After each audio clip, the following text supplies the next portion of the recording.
The moment the police dog lunged forward, everything stopped. The officers froze. The rain-soaked crowd fell silent, and even the wind seemed to pause as his desperate barking echoed through the small graveyard. No one expected anything unusual that morning. It was meant to be a quiet, respectful farewell to a little girl whose passing had shaken the entire community. The white coffin was small, the kind that already made hearts heavy just by looking at it. A few relatives stood close together, holding each other for strength. The rest of the attendees kept a respectful distance, umbrellas tilted low as they whispered softly about the heartbreaking loss. Nothing felt out of the ordinary until the K-9 unit arrived. Rex, a trained police dog known for his calm discipline and sharp instincts, stepped out of the patrol car with the steady focus he was famous for. He had helped his department with dozens of searches, rescues, and alerts. Everyone who had worked with him trusted him completely. But on this morning, the moment he lifted his head and caught the faint scent in the air, everything about his behavior changed. His ears shot forward. His muscles stiffened. His tail lowered just a little, not in fear, but in pure, electrified alertness. And then he locked his eyes on the small coffin across the grass. Officer Mark, his handler, noticed the shift right away. He tightened his hold on the leash, confused but cautious. "Easy, buddy," he murmured softly. But Rex didn't hear him. Or perhaps he heard him but couldn't bring himself to respond. Instead, he pulled forward so hard that Mark had to take 2 quick steps just to keep from being dragged.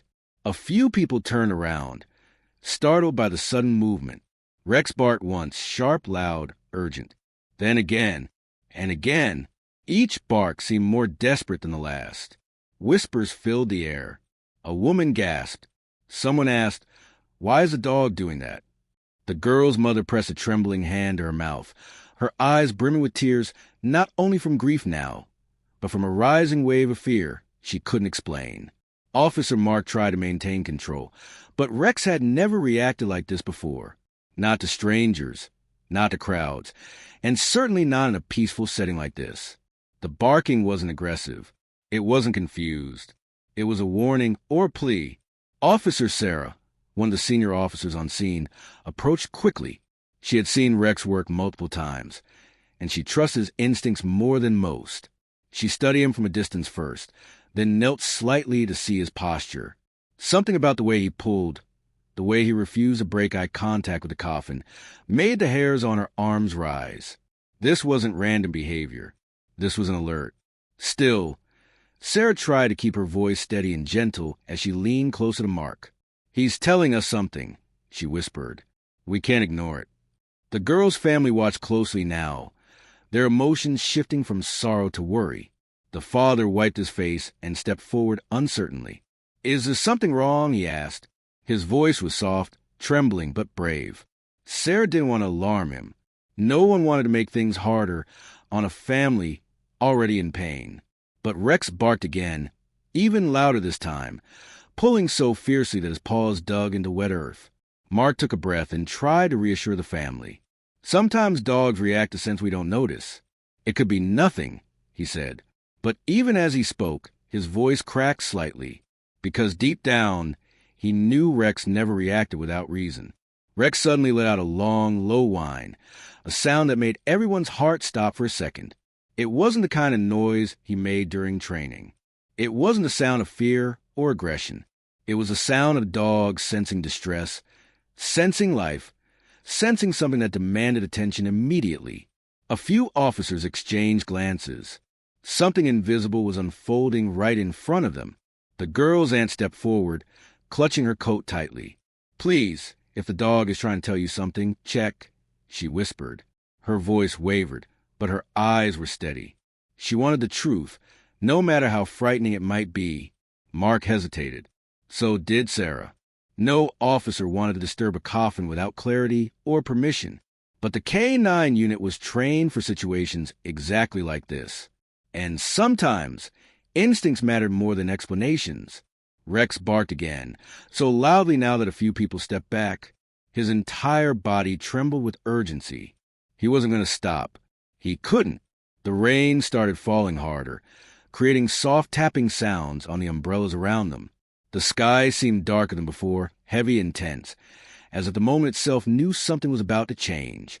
Officers slowly moved closer to the tent, forming a respectful but protective distance around the family. The coffin sat quietly in the center, untouched, delicate, peaceful, and yet somehow the center of mystery none of them had anticipated.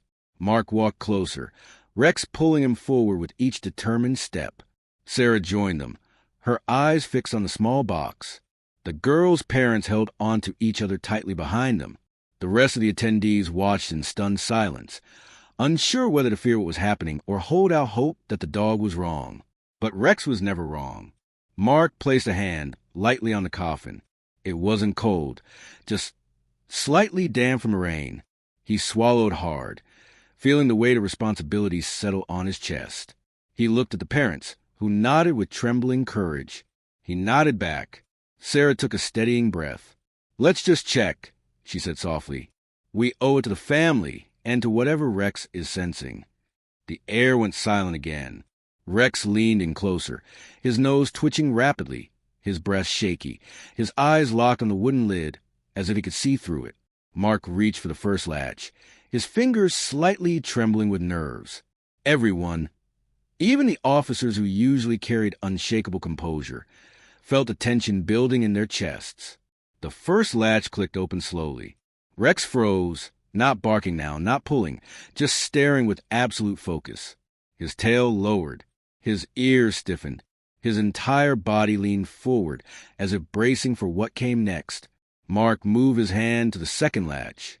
The girl's mother covered her mouth. A few people stepped closer without realizing it. Sarah watched Rex intently, waiting for his next signal. The second latch clicked. The air felt heavier, the rain quieter, the world smaller. Mark gently lifted the edge of the lid. Rex suddenly let out a sound that nobody had ever heard from him. Half bark, half cry, filled with urgency so raw it sent chills through everyone present. And what the officers saw in that moment stopped their breath, forcing the entire team into a shocking, unexpected turn that no one could have imagined. The truth behind Rex's desperate barking was only just beginning to reveal itself, and it was far stranger and far more human than anyone that was prepared for. Rex's strange cries still echoed in the tent, leaving everyone frozen as Mark held the coffin lid barely an inch open. He didn't lift it higher yet. He couldn't. Something about Rex's reaction made him pause, as if crossing that final line, without understanding, could change everything. The dog stayed glued to the edge of the coffin, his breathing rapid and uneven, his eyes sharp with emotion that wasn't fear, but something more complicated, something protective. Sarah stepped closer, but carefully, as though even the slightest movement might disrupt what was unfolding. She studied Rex's posture, trying to read every tiny shift of his body. She had worked with K-9 units for years, and she knew when a dog sensed danger, but this was different. Rex wasn't bracing to attack. He wasn't recoiling. He was drawn in, focused, alert, almost like he was waiting for someone to respond from inside. Mark swallowed hard and slowly lowered the lid back down, not closed completely, just resting. He needed a moment to breathe, to think, to understand what Rex was trying to tell them. But the second the lid touched the frame, Rex whined sharply and nudged it with his nose, insisting they continue. The girl's mother clutched her husband's arm, her voice trembling as she whispered, "Why is he doing that? What did he sense?" Her fear wasn't loud, but it was raw and real, carrying the weight of a parent who had already lost everything once. Sarah turned toward her gently. Her expression stayed calm, but even she struggled to hide her concern.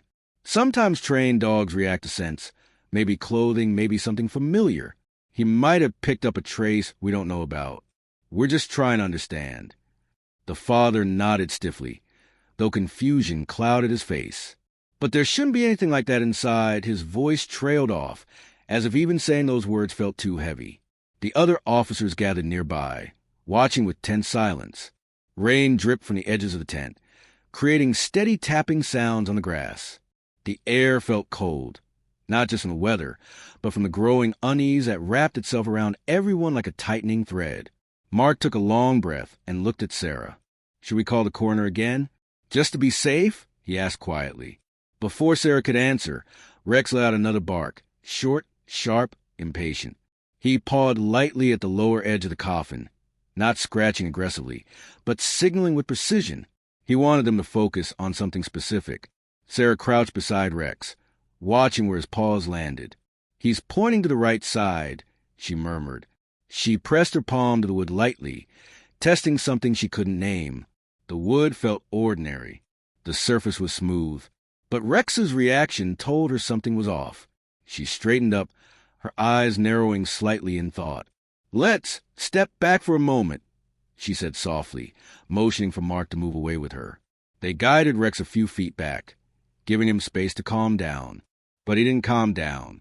He sat, staring intensely at the coffin, his chest rising and falling with controlled breath. His tail lay motionless behind him. He wasn't reacting randomly. He was waiting. Sarah leaned close to Mark, so no one else could hear. "I don't think he's alerting to scent alone.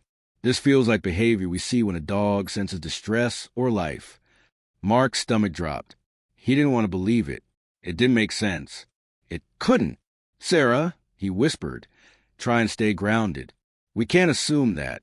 The family already." "I know," she cut in softly, her voice steady but tight.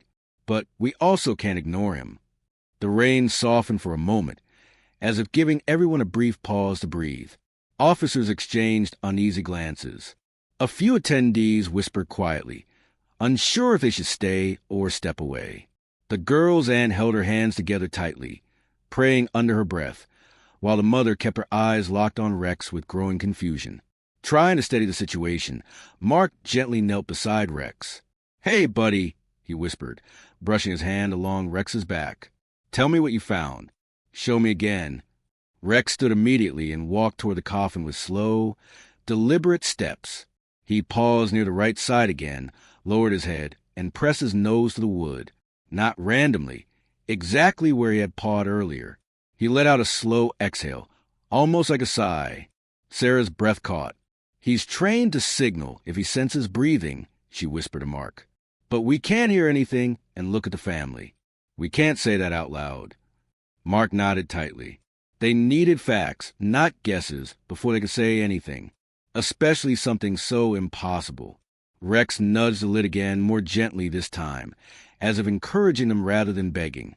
Sarah stepped back toward the parents. "Would it be okay if we verify what the dog is sensing?" she asked, choosing her words with extreme care. "We'll be very respectful. We just want to make sure everything is right." The mother wiped her face, her voice thin and trembling. Do what you need to. Please." The father nodded beside her, though his face looked like the ground beneath him had cracked open. Mark and Sarah returned to the coffin, and with a deep breath, Mark slowly lifted the lid a few inches again. Not fully, just enough to see inside. Enough for light and air to enter. Inside lay the little girl, dressed gently, peacefully, with a soft blanket tucked around her. She looked untouched, calm, as though simply resting. Nothing shocking, nothing visibly unusual. But the moment the lid raised, Rex stepped forward again, sniffing rapidly, then let out another soft whine. Sarah leaned slightly closer, studying every detail with careful eyes. "Nothing looks unusual," she whispered, but even saying it felt wrong. Something was stirring beneath the surface, something they couldn't see yet. Mark lowered the lid once more, thinking, maybe she had a favorite scent. Maybe something she used often, he said to the parents. A blanket? A toy? Anything that might make the dog react emotionally. The mother shook her head slowly. No, nothing like that. She didn't know police dogs. She was afraid of big dogs. Her voice broke, and she pressed a hand to her chest. Another officer approached quietly. "Should we clear the area?" he whispered to Sarah. "This is getting tense." "Not yet," she said. Then she looked at Mark. "We need background. The whole story. Something's missing here." The father took a shaky breath and stepped forward.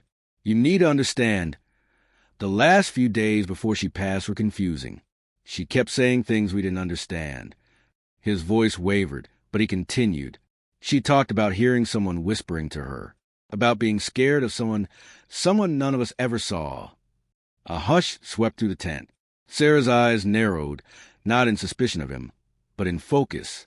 Did she ever describe who it was? The mother nodded numbly. She said it wasn't a person she knew. She said it was someone who followed her, someone who wouldn't leave her alone. Rex let out a sudden low growl, not angry, just alert. His eyes scanned the area, then returned to the coffin. Sarah exchanged a tense look with Mark. Whatever was going on wasn't just coming from inside the coffin. Something around them, something the dogs sensed but they couldn't see, was part of the truth. The rain finally stopped, leaving the cemetery in a strange, eerie stillness. And in that silence, Rex stepped forward again, lifted his head, and stared past the tent toward the tree line at the back of the cemetery. He didn't bark this time, but the intense stillness in his posture told the officers everything. The mystery they thought was inside the coffin might be connected to something far beyond it. And as Rex's gaze locked onto the shadowy trees, every officer there realized the real story was only beginning. Rex's stare toward the tree line made every officer's instincts tighten. The rain had stopped, but the air felt heavier than before, thick with something none of them could name. The branches swayed slightly even though there was no wind. The parents stood close together now, confused and frightened, while the rest of the funeral attendees kept whispering among themselves, trying to understand why a simple farewell had turned into something unsettling. Mark gently placed a hand on Rex's back, trying to see what the dog saw, but all he saw were trees, gray, still and silent. Sarah followed Rex's gaze too, her eyes narrowing as she tried to connect everything. The dog's desperation, the coffin, the family's strange comments, and now this sudden shift toward the woods. "What is it, boy?" Mark whispered, even though he didn't expect an answer in words. Rex didn't move. He didn't growl or whine. He simply watched the tree line with an almost human intensity, as if waiting for something or someone to appear. Sarah stepped closer to the girl's father. "You mentioned she spoke about someone following her," she said softly. "Did she ever say it happened near your home, or was it somewhere else?" The father swallowed hard. "She said she saw the person near the park behind our neighborhood." He replied, "She said it happened more than once, but no one else saw anything. We thought maybe she was scared or imagining things." The mother nodded weakly, wiping her eyes. "She told me she didn't like being near trees anymore. She said the whispering always came from there." Rex suddenly lifted his head a little higher and sniffed the air, confirming what the officers already feared. Whatever the girl had sensed, Rex was sensing now too. One of the younger officers, Daniel, took a step toward the tree line. "Should I check it out?" he asked, though there was a tremble beneath his voice. Sarah shook her head quickly. "Not alone, and not yet." She looked back at the family. Did anything else strange happen before she passed? The father hesitated, clearly uncomfortable, but then he slowly nodded. "Yes, the night before she woke up crying. She said someone was knocking on her window." He paused to steady his voice. "But when I checked, no one was there." Rex's ears twitched, and a low sound escaped his throat. Not a growl, exactly, but a worried murmur. Mark and Sarah exchanged a tense glance. Something wasn't adding up. A healthy child suddenly terrified of trees, of whispering voices, the mysterious follower, knocking at the window, and now a police dog reacting as if the threat was still present. Yet there was still no sign of anyone. Nothing visible. Nothing explainable. Daniel looked around uneasily. What if the dog is reacting to an animal? A scent trail? Something harmless. Rex barked once, sharp, as if responding to the question himself. Sarah shook her head. "This isn't how you react to animals," she said quietly. "This is trained alert behavior. Purposeful." The funeral attendees slowly began stepping away from a tent, giving the officers more space. Some whispered prayers. Others simply watched, unsure whether they were witnessing something tragic or something extraordinary. Mark knelt again beside Rex. "Okay, buddy," he said softly. "Show us what you want us to see." Rex took a step toward the trees, then stopped and looked back at the coffin. He moved his gaze between the two, as if trying to connect them. Then he walked to the right side of the coffin again, the same spot he had indicated earlier. He nudged it gently with his nose, and then looked toward the trees once more. "He's linking them," Sarah whispered. Whatever scared the girl, whatever she sensed, Rex smells traces of it in both places. The father's face paled. "You mean Someone was following her? For real. We're not jumping to conclusions, Sarah said carefully. But Rex is trained to detect distress scents, fear, struggle, unusual chemical markers. He's picking up something that's triggering his instincts. The mother's hands shook, but she's gone. How can he still sense it? Rex let out another low whine, pressing his head to the father's knee for a brief moment, as if comforting him. The gesture stunned the father into silence. Then Rex turned suddenly, nose lifted, body tense. He began walking, slowly, toward the tree line. Mark held the leash, but let him guide them. The officers followed, forming a cautious half-circle. The family stayed behind, watching with wide eyes. The air grew cooler as they approached the trees, and the faint smell of damp bark and earth filled the air. Rex stopped at the edge of the tree line and sniffed a patch of ground near an old fallen branch.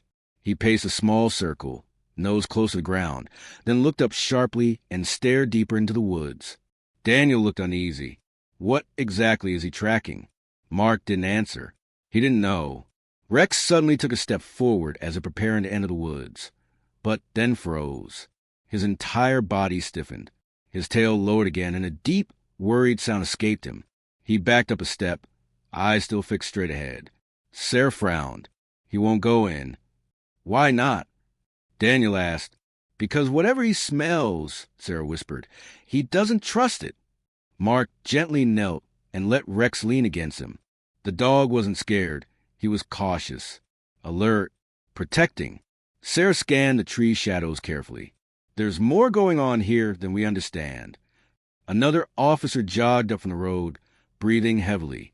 Captain, we just got a call from dispatch, he said, handing Sarah a small notepad. You might want to read this. Sarah took it, her eyes tightening as she scanned the brief message. She looked at Mark.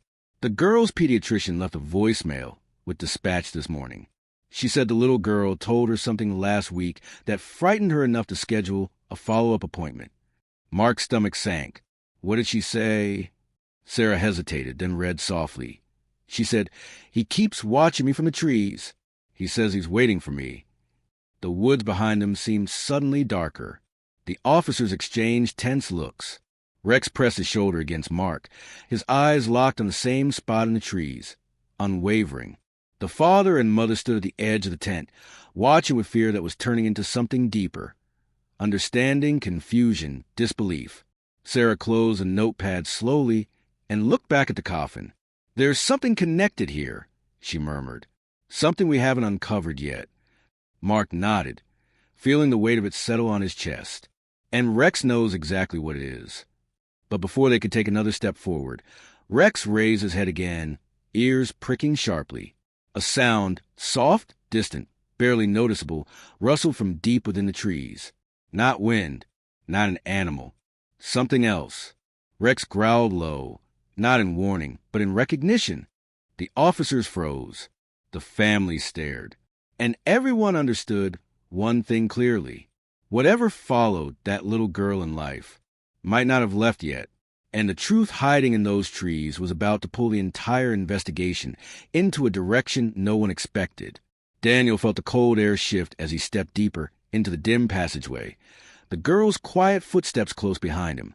She kept glancing over her shoulder, as if the shadows themselves were following. Even Rex and Shadow, the two trained police dogs who had led them this far, were tense. Their ears were raised, their movements cautious. It was as if they sensed something in the darkness that the others couldn't see yet. The narrow corridor opened into a wider space, lit only by a few flickering bulbs. Boxes were scattered everywhere and old equipment lined the walls. It didn't look dangerous at first glance, but there was a strange stillness in the air, like the moment right before a storm breaks. Daniel stopped, placing a hand on Rex's collar. The dog didn't growl, but his body stiffened in a way Daniel had learned never to ignore. The girl hesitated before pointing toward a door on the far side. That's where he kept going, she whispered. He said no one would find him there. Her voice wasn't shaking anymore, but something about the way she said it made Daniel's chest tighten. She wasn't just remembering, she was reliving. The officer behind them signaled for silence as the team spread out, scanning every corner. They weren't sure who else might be inside, or whether the person they were searching for had already slipped away. Every sound felt louder than it should be. The soft drip of water, the distant hum of machinery, the slow echo of boots pressing against the concrete floor. Daniel moved toward the door the girl had pointed to. Each step felt heavier. He could feel the story building towards something bigger than any of them expected. The clues they found earlier, the footprints, the discarded jacket, the strange handwritten note, were no longer random. They connected. They meant something. And whatever that meaning was, it was waiting just beyond this door. Before he could reach for the handle, Shadow suddenly pulled forward, his nose pressed hard against the ground.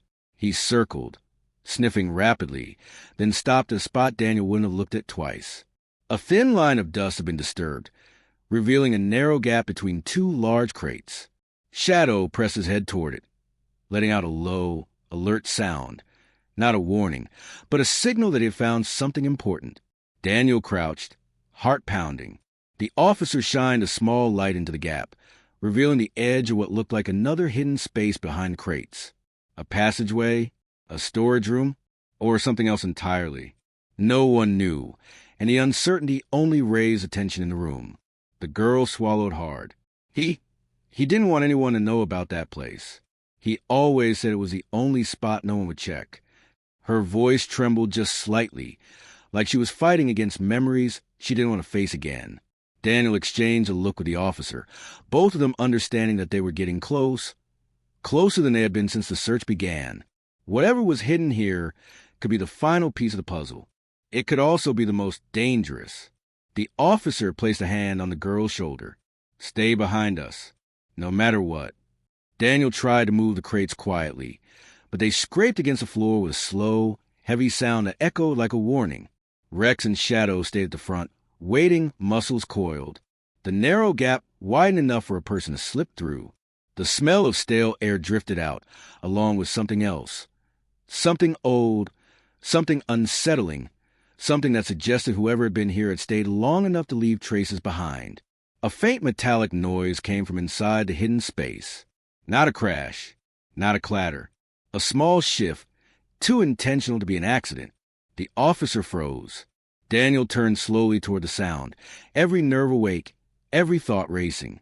The dog stood perfectly still, eyes focused, bodies locked, like they were staring directly into the heart of the unknown.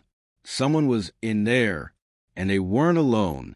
Daniel took a single step forward, breathing steady, knowing that this moment, this breath, this decision, was a line between what they thought they understood and whatever truth waited on the other side. The air thickened. The silence grew sharper. Something moved again in the dark, and the story, stretched tight with every unanswered question, was about to snap into its climax, but not yet. Not until the next moment. Not until the truth revealed itself. Daniel didn't move at first. The sound coming from the hidden space was too controlled, too precise, like someone was waiting for them to make the next mistake. Rex let out a quiet breath, almost a warning, while Shadow lowered his body slightly, ready to react. The tension felt like a wire pulled tight, ready to snap with the smallest touch. The officer signaled for Daniel to hold position, then leaned closer to Gap, his flashlight steady.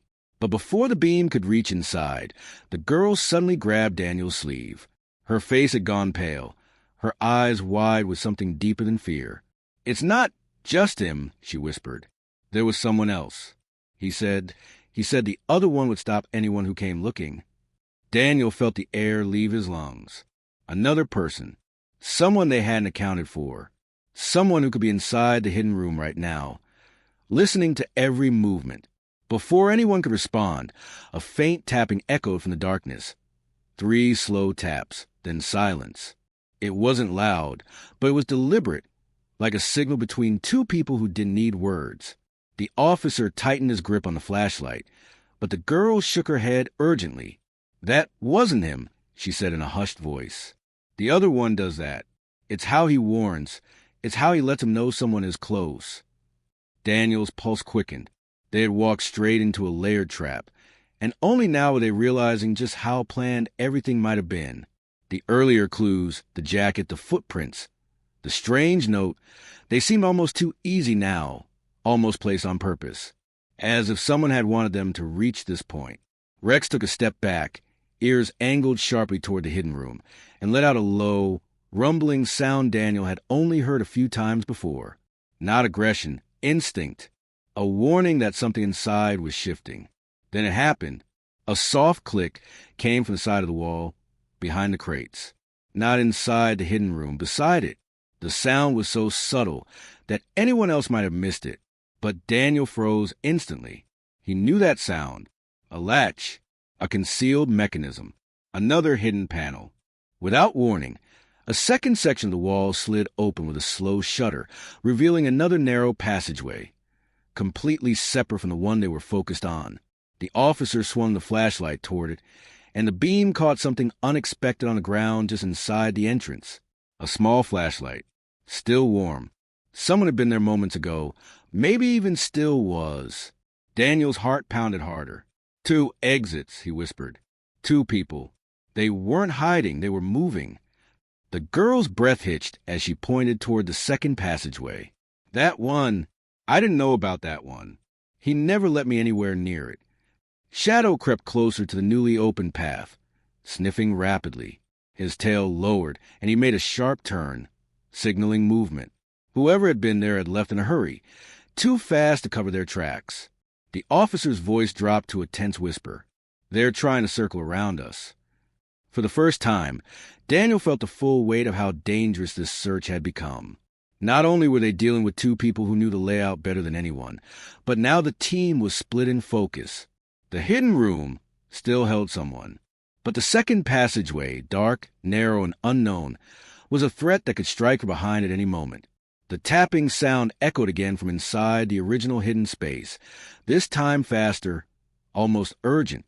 And then, somewhere in the darkness of the second passage, another sound answered.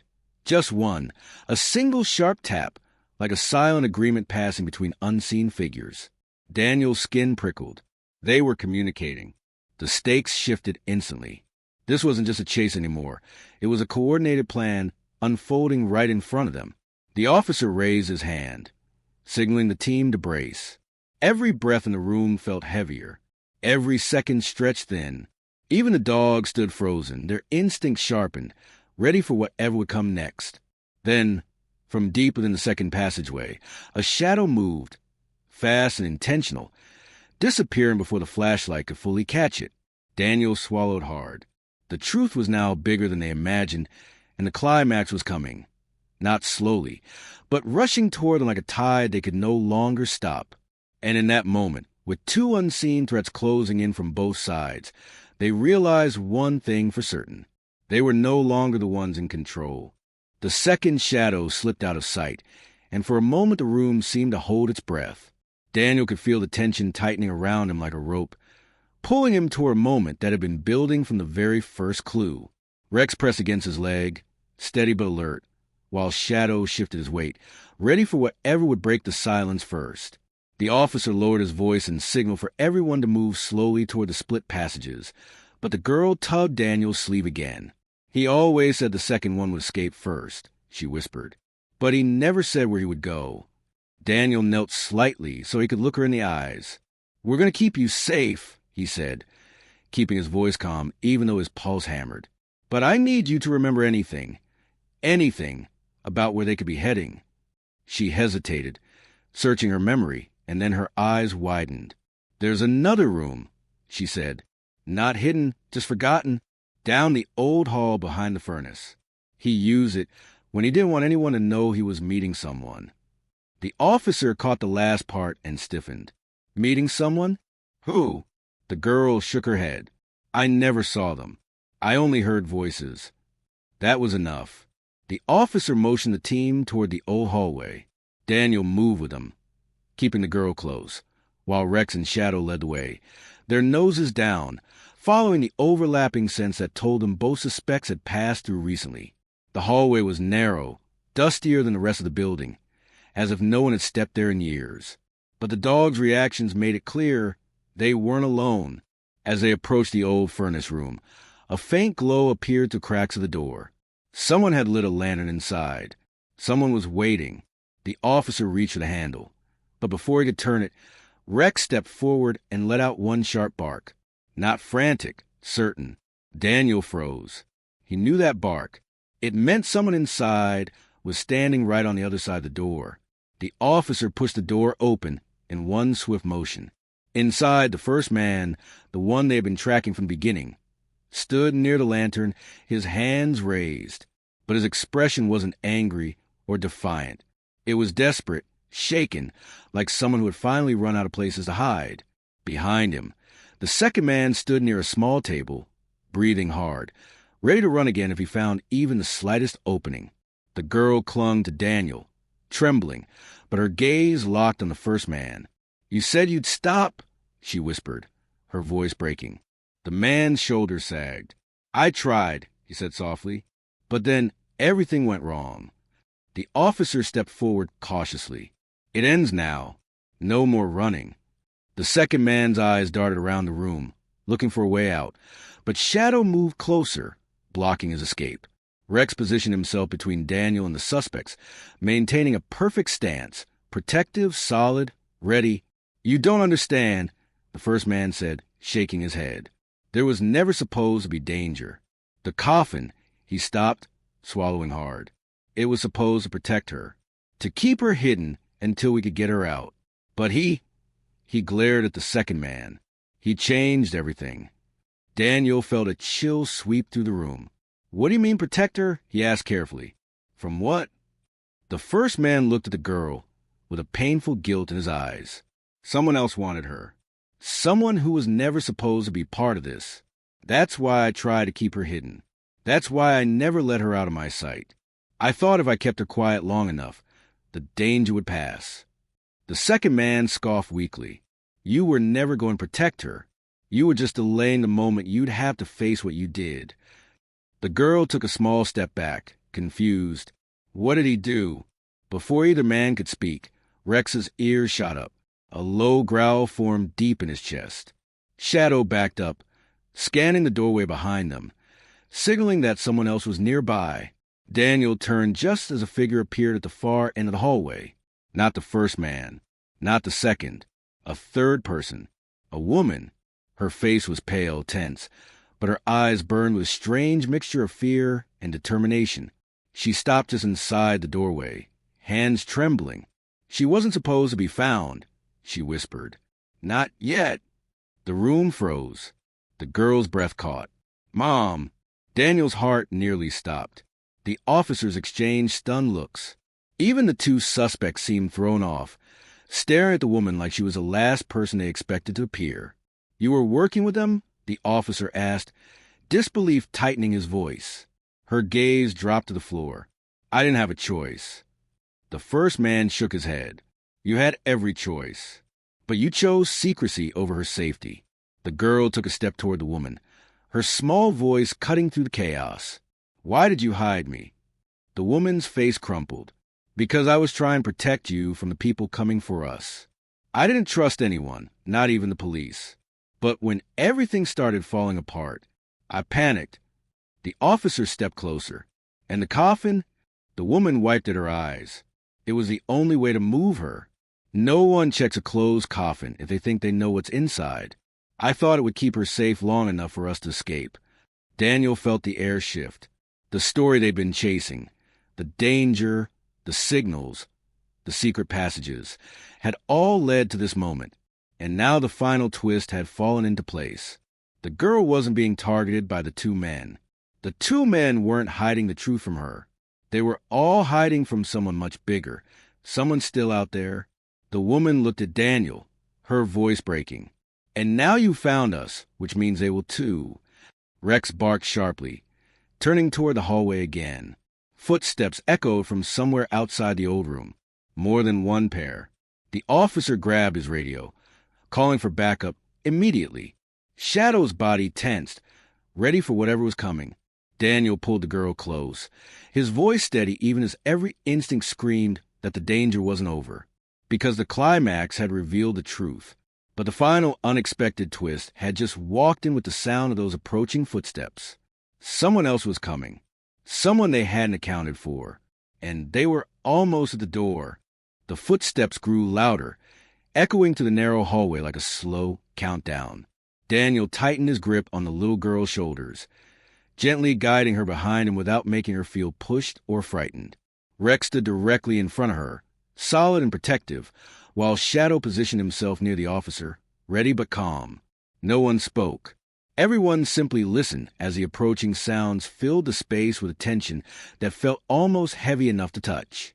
Finally, the figures appeared. 2 uniformed officers from the backup team, rushing in with concerned faces. The moment Daniel saw the familiar badges and steady expressions, the tension inside him loosened. The officer beside him let out a long exhale and lowered his radio. "It's okay," the lead officer said softly. "It's our team." The girl's mother swayed a little, relief washing over her face. The 2 men near the lantern sank down on the edge of the old table, their shoulders falling as if the weight of the last few hours had finally caught up with them. For the first time, the world around them felt still again. The backup team quickly secured the area, gently taking the 2 men aside, while giving Daniel and the girl space. There was no aggression, no raised voices, just calm, steady professionalism as they made sure everyone was safe. The little girl stayed close to Daniel, her hand gripping his coat sleeve, where Rex's fur brushed her knuckles every few seconds, grounding her in the moment. When the officers guided the suspects out, Daniel stayed with the girl and her mother. It wasn't his job to handle the legal details. That would come later. His role, for now, was simply to help them feel safe. The mother knelt down, her voice trembling as she spoke. "I never wanted any of this to happen. I thought I was making the safest choice, but I ended up hurting you instead." The girl didn't step back or look away. She just blinked slowly, processing it all. "I was scared," she whispered, "but I never thought you didn't want me." Her mother hesitated, then gently pulled her into her arms. The girl tensed at first, unsure, then slowly melted into the embrace. Daniel looked away, giving them privacy. Moments like this didn't need an audience. They needed space, understanding, and time. Rex quietly leaned against Daniel's leg, sensing the emotional shift. Shadows circled once before lying down nearby, calm now that the danger had passed. These police dogs had guided them through the darkest parts of the night, and now they finally allowed themselves to rest. Once everyone had been escorted out of the abandoned building and into the fresh air outside, the world felt different, softer. The sky was starting to lighten with early dawn, brushing pale colors over the horizon. The cold breeze wasn't biting anymore. It felt like a reminder that things were finally settling. The officers gathered near the vehicles, discussing everything they had uncovered. The woman explained how she had become entangled with people she didn't trust, making desperate decisions to protect her daughter. The men confessed to helping her hide, but admitted they panicked when things began spiraling out of control. There were still consequences ahead for all of them, but the truth made the path forward clearer and calmer. The girl stood beside Daniel, her small hand wrapped around his fingers now that she felt safe enough to let go of her mother for a moment. "Rex always knew something was wrong," she said with a tiny smile. Daniel nodded, returning the smile. "He's good at that. Dogs feel things we sometimes miss." Rex lifted his head proudly, as if he understood every word. She leaned down and hugged him around the neck, and Rex responded with a gentle nudge, pressing his forehead against her shoulder. It wasn't dramatic or loud, just a simple, honest moment between a child and a dog who had helped save her. Shadow joined in quietly, brushing against her side. Daniel watched them, realizing that the heart of this entire story wasn't the fear, the chase, or the secrets. It was the way a loyal dog refused to give up on a truth no one else could see. It was the instinct that led them to the hidden rooms, the signals they pieced together, and the way compassion eventually untangled every lie and misunderstanding. Later, one statements were made and arrangements were set for the girl to stay safely with relatives, while her mother cooperated with authorities. Daniel and the dogs prepared to leave. The girl ran to them before they could step into their vehicle. "Will I see Rex again?" she asked, her voice hopeful but soft. Daniel crouched to meet her gaze. "He'll always be working," he said gently, "but you'll see him someday, and when you do, he'll remember you." She nodded, satisfied with the answer in the way only children can be satisfied. Completely, even if they didn't fully understand every detail. Her mother approached, her expression tired but grateful. "Thank you," she whispered, "for everything." Daniel didn't give a long speech. He simply nodded and said, "Just take care of her. That's what matters." As he turned back to Rex and Shadow, he felt something subtle shift inside him. This case had started with a barking police dog at what everyone thought was a tragedy, a moment filled with confusion and fear. But it ended with clarity, truth, and a reminder that appearances can deceive, and sometimes the most startling secrets come from people acting out of love, not harm. When Daniel climbed into the patrol vehicle, Rex settled beside him, resting his head on Daniel's knee. Shadow hopped in, circling once before lying down. The engine started, humming softly in the early morning stillness. As they drove away, the sun peeked over the horizon, casting warm light across the road. The night that once felt heavy and tense was behind them, replaced by a calm that carried a quiet message. One Daniel felt deeply. Not every mystery begins with danger. Not every secret hides darkness. Sometimes the most shocking truth is simply how far people will go to protect someone they love. Rex lifted his head and looked out the window, ears flicking as if already sensing the next call, the next story waiting for them. Daniel smiled faintly, letting the calm morning air wash away the last traces of stress. The case was closed. The girl was safe. The truth, no matter how complicated, had come to light, and somewhere in her new safe home, the girl would sleep knowing a police dog had trusted her life enough to speak for her when she couldn't. The story ended not with fear, but with hope,